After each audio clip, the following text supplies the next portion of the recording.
this Delaware pullet, and pullet means she is a female chicken that has not yet laid an egg. So that term can be for a day-old chick, and it could be the term for a chicken that is a day away from laying. So this is a pullet. She's not currently laying, so she's getting grower feed and some treats. Her current favorite are these dried mealworms and then the 6-way whole grain party pack. But when she does start laying, she is gonna need this right here. It is oyster shells for laying hens. It is a calcium supplement to help with their eggshells. Make sure you have nice, strong eggshells and you don't get a soft shell egg. Once she does start laying, she's gonna need this oyster shell as a supplement, as well as switching to a layer feed. It'll be a little bit lower protein than the grower feed, and a lot of them do have oyster shell in the mix or in the crumble and pellet.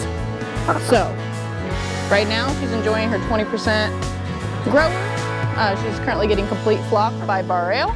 But when she does start laying, she will probably be on the 16% ultimate layer pack, which is a non-GMO crumble, and then it has a variety of whole grain seeds in it.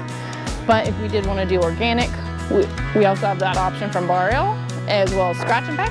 And then Bar Ale also has a great conventional layer pack crumble and pellet, which is a layered crumble or pellet with cracked corn and oyster shell in it. So everything that she's gonna need to stay healthy and lay egg almost every day. We also have a wide variety of poultry supplies. So whether that's a feeder, a waterer, nesting boxes, we've got that all in stock, as well as shavings for their coop or straw for their coop, whatever you prefer. But we've got a wide variety of feeders and waterers, all the way from chicks to adult sizes, varying on how many birds you have and how old they are.